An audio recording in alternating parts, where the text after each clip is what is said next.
એ રાસાયણિક સમીકરણ કેવી રીતે બનાવવા એની માટેનું છે। તો સૌથી પહેલો જે પોઈન્ટ છે, બરાબર, રોજિંદા જીવનમાં જોવા મળતી જે રાસાયણિક પ્રક્રિયાઓ છે એના વિશે લખો। પ્રશ્ન એવો કે રોજિંદા જીવનમાં જોવા મળતી કે થતી રાસાયણિક પ્રક્રિયા લખો। આનો અર્થ એવો થયો કે એના વિશે સમજૂતી આપવાની છે। તો ઉનાળામાં ઓરડાના તાપમાને મૂકેલ દૂધ જલ્દી બગડી જાય છે, આ પણ એક રાસાયણિક પ્રક્રિયા છે। પછી નંબર 2, લોખંડની વસ્તુઓ જેવી કે તવા, તપેલા, ખીલાને ભેજવાળી હવામાં મૂકતા તેને કાટ લાગે છે। કાટ લાગવો એ ઓક્સિડેશન થવું, મતલબ કે કોઈ પણ ધાતુ સાથે ઓક્સિજનનું સંયોજ આવવું, આને ઓક્સિડેશન થવાને જે પણ ઓક્સિજન સંયોજ આવ્યું એને આપણે કાટ કહીએ છીએ। દરેક વખતે કાટ લાગવામાં ઓક્સિજન જ જોડાય એવું જરૂરી હોતું નથી। અલગ અલગ વાયુઓ કોઈ પણ ધાતુઓ સાથે પ્રક્રિયા કરી શકતા હોય એની ક્રિયાશીલતા ઉપર આધાર રાખે, જે તમે આગળ ભણશો। ત્યાર પછી દ્રાક્ષનું આથવણ થવું એ પણ એક રાસાયણિક પ્રક્રિયા છે। ખોરાકનું રંધાવું, બરાબર, જેની અંદર તાપમાન જોઈએ એ રાસાયણિક પ્રક્રિયા કહેવાય। રાસાયણિક પ્રક્રિયામાં દરેક ઘટક પોતાનો મૂળભૂત જે પણ સ્વભાવ હોય એ બદલી નાખે। જેમ કે ઉપર પહેલાં કીધું કે દૂધમાંથી દહીં બનવું, તો દૂધનો સ્વાદ અને દહીંના સ્વાદ વિશે તમને ખબર હશે।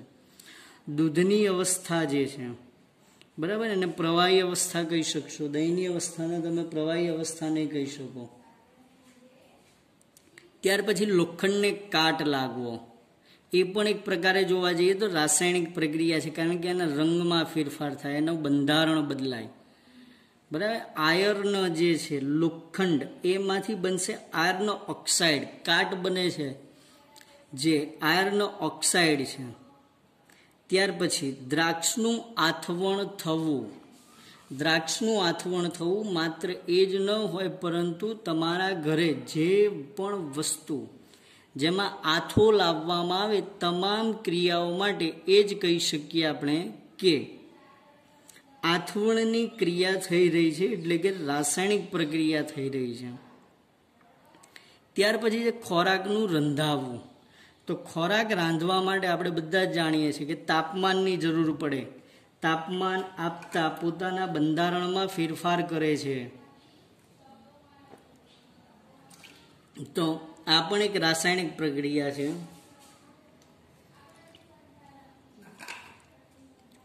ત્યાર પછી શરીરમાં ખોરાકનું પાચન થવું, બરાબર, પાચન થવું એ પણ એક રાસાયણિક પ્રક્રિયા છે। આપણા શરીરની અંદર જે જૈવ રાસાયણિક પ્રક્રિયા થાય એમાં પાચનની ક્રિયા આવે, બરાબર। પેલી બે નોટો જે હમણાં વચ્ચે બોલ કરતા હતા એમને ખબર હશે કે કેવી રીતે થતું હશે। જરા હમણાં જ તે ભણેલા, તમે આગળ જે ધોરણમાં ભણેલા છે એના જે પ્રશ્ન કરવામાં આવે કે ખોરાકનું પાચન થવું રાસાયણિક પ્રક્રિયા કઈ રીતે હોઈ શકે, તમારામાંથી કોઈને ખબર કે કઈ રીતે એને આપણે રાસાયણિક પ્રક્રિયા કહી શકીએ?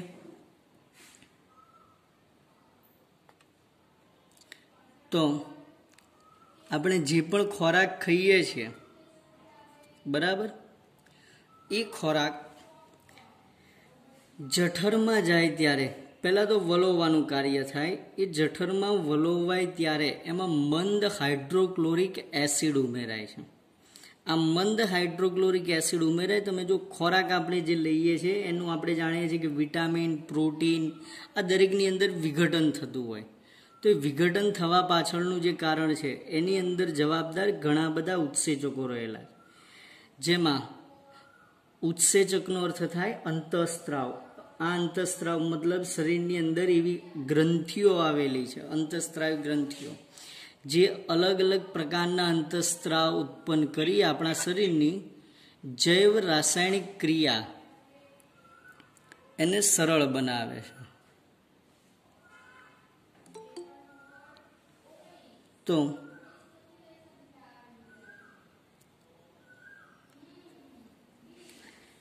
જૈવ રાસાયણિક પ્રક્રિયા જે સરળ બનાવે એમાં શરીરમાં ખોરાકનું પાચન થવું, બરાબર, આ એક ઘટના જે છે. પછી શ્વાસોચ્છ્વાસ દરમિયાન થતી ક્રિયા, શ્વસન ક્રિયા જેને આપણે કહીએ, એ પણ એક પ્રકારે રાસાયણિક પ્રક્રિયા કહી શકાય. કારણ કે આપણા શરીરમાં આપણે શ્વસન દરમિયાન લીધેલો ઓક્સિજન દરેક કોષ સુધી પહોંચે, તો એ કોષ સુધી પહોંચે છે કેવી રીતે? રુધિરમાં રહેલા હિમોગ્લોબિન સાથે એ જોડાય છે. અહીંયા જોડાવવાની ક્રિયા આવી. એ જોડાયેલો હિમોગ્લોબિન વાળું જે પણ ઘટક છે દરેક કોષ સુધી પહોંચે, દરેક કોષ ઓક્સિજન મેળવે છે. આ ઓક્સિજન મેળવતા આપણા શરીરમાં મંદ દહનની પ્રક્રિયા દરેક કોષ કરે છે. તો મંદ દહન થવું એ પણ એક રાસાયણિક પ્રક્રિયા છે. કારણ કોષ દહન ન કરે તો પ્રોટીન, વિટામિન જેવા ઘટકોમાં રૂપાંતરિત ખોરાક ન થઈ શકે. તો એ દહન થવાની ક્રિયા પણ રાસાયણિક ક્રિયા છે. તો આના કારણે ઓક્સિજન દરેક કોષ સુધી પહોંચે એ પણ એક રાસાયણિક ક્રિયાનું જ ઉદાહરણ છે. અને એમાં ઉદ્ભવતો કાર્બન ડાયોક્સાઇડ એ ઉચ્છ્વાસ દરમિયાન બહાર આવે છે.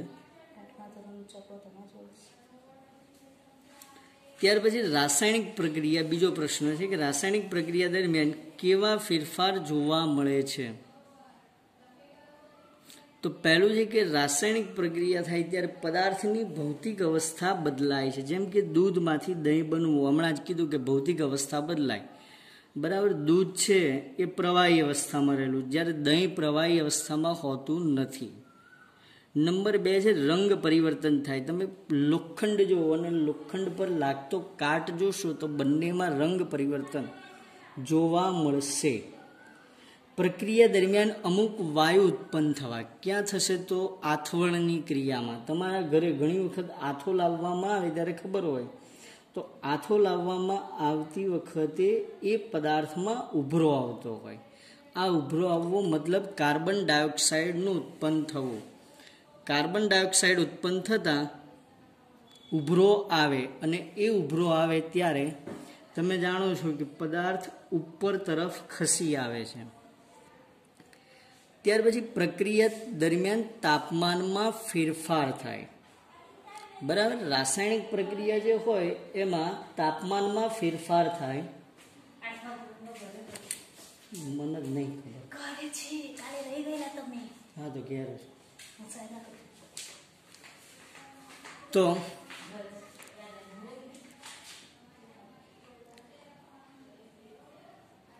કેમેરો ચાલુ છે, કેમેરો બંધ કરી દો.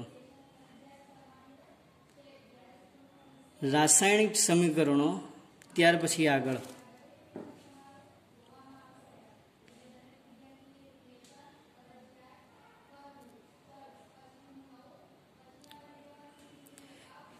કે રાસાયણિક સમીકરણો કેવી રીતે લખાય, યોગ્ય ઉદાહરણ સાથે દ્વારા સમજાવો, બરાબર. તો રાસાયણિક સમીકરણ કેવી રીતે લખાય છે, યોગ્ય ઉદાહરણ દ્વારા સમજાવો. તો એની અંદર પહેલું છે કે મેગ્નેશિયમની પટ્ટીનું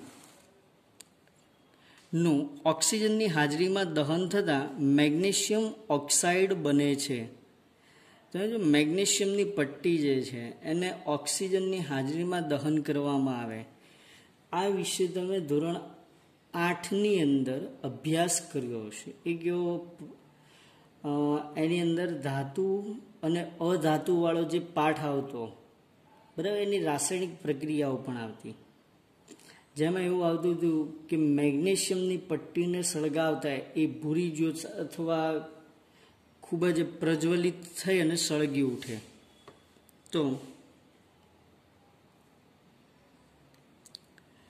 એ પ્રજ્વલિત થઈ અને સળગી ઉઠે જે છે એમાં શું થતું હોય તો હવામાં રહેલા ઓક્સિજન સાથે જ્યારે પણ મેગ્નેશિયમની પટ્ટી સળગાવવામાં આવે ત્યારે સળગતી મેગ્નેશિયમની પટ્ટી હવામાં રહેલા ઓક્સિજન સાથે જોડાય છે, અને આ ઓક્સિજન સાથે જોડાય ત્યારે મેગ્નેશિયમ ઓક્સાઇડ બનાવે છે. તો આ પ્રક્રિયાનું શબ્દ સ્વરૂપમાં વર્ણન લાંબુ હોવાથી તેને સંક્ષિપ્તમાં નીચે મુજબ રાસાયણિક સમીકરણ સ્વરૂપે લખી શકાય, જેમાં રાસાયણિક સમીકરણ છે Mg એટલે કે મેગ્નેશિયમ વત્તા O2 ઓક્સિજન છે, જેનાથી નિપજ સ્વરૂપે મળે MgO મેગ્નેશિયમ ઓક્સાઇડ. હવે જો મેગ્નેશિયમ અને ઓક્સિજન જ્યારે પ્રક્રિયામાં ભાગ લે છે તો એમને પ્રક્રિયકો કહેવાય. રાસાયણિક પ્રક્રિયાને અંતે મળતો જે પણ પદાર્થ હોય એને નિપજ કહેવાય. પ્રક્રિયામાં ભાગ લે એ પદાર્થને પ્રક્રિયક કહેવાય, અંતે મળતા નવા પદાર્થને નિપજ કહેવાય. જેમ કે આપણે ઘરે શરબત બનાવવા બેસીએ તો પાણી, ખાંડ, મીઠું, લીંબુ આ જે પણ પદાર્થો લઈએ બધા પ્રક્રિયક થયા, અને જે શરબત બને છે એને નિપજ કહેવાય. એવી જ રીતે ચા બનાવતી વખતે તમે દૂધ અને ખાંડ એ બધું જે લેશો એ પ્રક્રિયક છે, અંતે મળતું જે પણ પદાર્થો હોય એને નિપજ કહેવાય. બીજું રાસાયણિક સમીકરણ જે અહીંયા છે એમાં તમે જોઈ શકો કે એક જ Mg છે ને ઓક્સિજન 2 છે, બરાબર. તમને 9મા ધોરણની અંદર 1 થી 20 તત્વો જેની ઇલેક્ટ્રોનીય રચના તથા એમાં રહેલા ઇલેક્ટ્રોન, પછી પ્રોટોનની સંખ્યા, પરમાણુય ક્રમાંક આ બધું લખાવડાવ્યું હતું જ્યારે અહીંયા સ્કૂલમાં આવતા હતા ત્યારે. અને એ વખત કીધું પણ હતું કે આને નોંધ કરજો. એની શરૂઆત જ અહીંથી થાય છે. એ ચોપડામાં તમે જોશો તો મેગ્નેશિયમ પાસે છેલ્લી કક્ષામાં 2 ઇલેક્ટ્રોન રહેલા છે, જ્યારે એક ઓક્સિજનને 2 ઇલેક્ટ્રોન ખૂટતા હોય 8 ઇલેક્ટ્રોન કરવામાં, કારણ કે એની ઇલેક્ટ્રોનની રચના બને 2, 8, 6. તો જો તમને બોર્ડની અંદર એવું કીધું હોય કે મેગ્નેશિયમ ઓક્સાઇડ, બરાબર, એનું ઉદાહરણ પેલું રાસાયણિક પ્રક્રિયા દર્શાવો, અને તમે ત્યાં આનું આ જ બેઠું લખીને આવો કે Mg વત્તા O2 gives, જે વચ્ચે તીર મારેલું છે, બરાબર, એરો, એને gives બોલાય, અંતે મળતી નિપજ MgO લખો છો, તો આ સમીકરણ તમારું ખોટું પડે. કારણ આ સમતોલિત અવસ્થામાં નથી. અહીં આગળ મેગ્નેશિયમ પાસે છેલ્લી કક્ષામાં 2 ઇલેક્ટ્રોન છે, એટલે 2 ઇલેક્ટ્રોન ગુમાવે, કારણ એને 8 સુધી જ રાખવાનું. મેગ્નેશિયમનો પરમાણુ ક્રમાંક 12, તો એની ઇલેક્ટ્રોનની રચના થશે 2, 8, 2. તો એની પાસે છેલ્લી કક્ષામાં 2 ઇલેક્ટ્રોન વધારાના પડ્યા છે. તો આ છેલ્લી કક્ષામાં રહેલા 2 ઇલેક્ટ્રોન વધારાના જે છે, બરાબર, એ 2 ઇલેક્ટ્રોન સામે જોવા જઈએ તો ઓક્સિજન પાસે એક ઓક્સિજનને 2 ઇલેક્ટ્રોન ખૂટે, કારણ એની ઇલેક્ટ્રોનની રચના થાય 2, 8, 6. તો હવે જો 2, 8, 6 ઇલેક્ટ્રોનની રચના છે, તો હવે 2, 8, 6 ઇલેક્ટ્રોનની રચના હોય તો એક ઓક્સિજનને 2 ઇલેક્ટ્રોન ખૂટી રહ્યા છે, તો આવા 2 ઓક્સિજન આપેલા છે, તો બંનેના થઈ ટોટલ 4 ઓક્સિજન ખૂટે છે. જ્યારે મેગ્નેશિયમ ઓક્સિજન આપી શકે છે માત્ર 2, અને અહીં આગળ ઓક્સિજનની જરૂર, ઇલેક્ટ્રોનની, મેગ્નેશિયમ 2 ઇલેક્ટ્રોન આપી શકે છે, જ્યારે ઓક્સિજનને જરૂરિયાત 4 ઇલેક્ટ્રોનની છે. તો આ સમીકરણ લખીને આવો તમે Mg વત્તા O2 gives MgO, તો એ ખોટું પડે. તમે એને આ પ્રમાણે લખી શકો 2Mg વત્તા O2 gives 2MgO, અથવા Mg વત્તા 1/2 O2 gives MgO, તો સાચું પડે. આ બંને રીત મુજબ આ સમીકરણ સાચું પડે ત્યારે, જ્યારે એને સમતોલિત અવસ્થામાં લખીને આવો છો ત્યારે.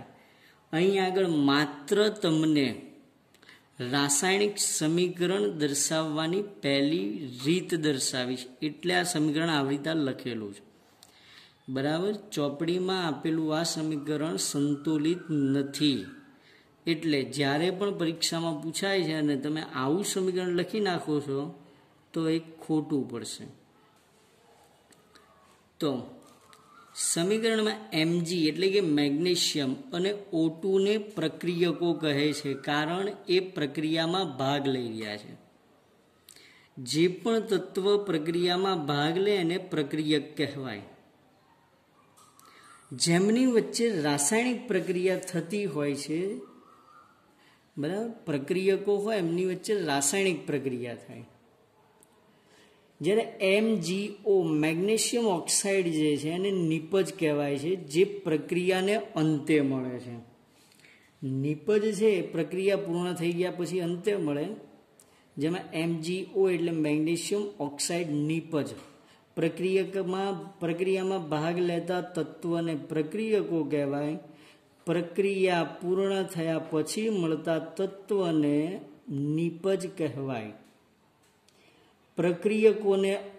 પ્રક્રિયા જે હોય એમાં પ્રક્રિયકો હંમેશા ડાબી બાજુ હોય અને નિપજ હંમેશા જમણી બાજુ દર્શાવાય. જો રાસાયણિક પ્રક્રિયાઓમાં તમે MgO gives Mg plus O2 ન લખી શકો. અહીંયા આગળ જે દર્શાવવામાં આવ્યું છે એમાં જોઈ શકીએ કે આપણી ડાબી બાજુ Mg વત્તા O2 બંને પ્રક્રિયકો ડાબી બાજુ છે, જ્યારે મળતી નિપજ જે છે MgO એટલે મેગ્નેશિયમ ઓક્સાઇડ જે નિપજ છે એ જમણી બાજુ આપી છે. ત્યાર પછી પ્રક્રિયકો નિપજની વચ્ચે બરાબર એરો દર્શાવવામાં આવેલો છે ની નિશાની મૂકવામાં આવે છે. જો એક કરતાં વધુ પ્રક્રિયકો પ્રક્રિયામાં ભાગ લે તો તેમની વચ્ચે સરવાળાની સંજ્ઞા મૂકવામાં આવે છે. એક કરતાં વધારે પ્રક્રિયકો, જનરલી જોવા જાવ તો ઘણી બધી જેટલી પણ પ્રક્રિયાઓ હોય બધામાં આવું જ હોય. એક કરતાં વધારે પ્રક્રિયકો હોય એ જ પ્રક્રિયામાં ભાગ લેતા હોય, નિપજ એમને નથી મળતી. ત્યાર પછી આ જ રીતે એક કરતાં વધુ નિપજો ઉત્પન્ન થતી હોય તો તેમની વચ્ચે પણ પ્લસ એટલે સરવાળાની સંજ્ઞા મૂકવામાં આવે છે. જેમ કે એક સામાન્ય ઉદાહરણ લઈએ કે આપણે ચા બનાવવી છે, અથવા ચા બનાવતી વખતે દૂધ, ખાંડ, બરાબર, આ બધું આપણે પ્રક્રિયકમાં લઈ શકીએ. અંતે મળતી ચા જે છે એ નિપજમાં લઈ શકો. એની સાથે મળતી એક બીજી પણ નિપજ હોય છે. આ નિપજ રાસાયણિક પ્રક્રિયા દરમિયાન વાયુ સ્વરૂપે મુક્ત થતી હોય છે અને એ છે વરાળ. તો ત્યાં તમે H2O બાષ્પ સ્વરૂપે મુક્ત થાય છે એવું પણ દર્શાવી શકો છો. જે દૂધ રહેલું છે, ખાંડ રહેલી છે અને એ સિવાય પાણી હોય તો આમાં રહેલો પાણીનો ભાગ વરાળ સ્વરૂપે મુક્ત થાય ત્યારે નિપજમાં એક કરતાં વધારે નિપજ મળી એવું પણ કહી શકાય. કે ચા બની એ તો એક નિપજ છે જ, એ સિવાય બીજી નિપજ જે છે ચા સાથે મુક્ત થતી એ છે વરાળ, બાષ્પ સ્વરૂપે H2O. એમાં H2O પછી કૌંસમાં નીચે G કરવો પડે, ગેસ, વાયુ સ્વરૂપ દર્શાવીએ છીએ. ત્યાર પછી તીરના અગ્રભાગ નિપજ તરફ હોય છે તો તે પ્રક્રિયાની દિશા દર્શાવે છે. બરાબર, તમે તીર જે સાઈડ લગાવો છો એ સાઈડની પ્રક્રિયાની દિશા દર્શાવે. મતલબ અહીંયા જે દર્શાવવામાં આવી છે શું દર્શાવે કે મેગ્નેશિયમ અને ઓક્સિજન બંને સંયોજાય ત્યારે મેગ્નેશિયમ ઓક્સાઇડ બને છે. તો આ પ્રક્રિયા કરવા માટેની એક દિશા થઈ પ્રક્રિયકોથી નિપજ તરફની. ત્યાર પછી ચોથા નંબર ઉપર પ્રશ્ન છે કે અસમતોલિત રાસાયણિક સમીકરણ કોને કહેવાય? કયું રાસાયણિક સમીકરણ એવું હોય કે જેને અસમતોલિત કહી શકાય? તો અસમતોલિત રાસાયણિક સમીકરણ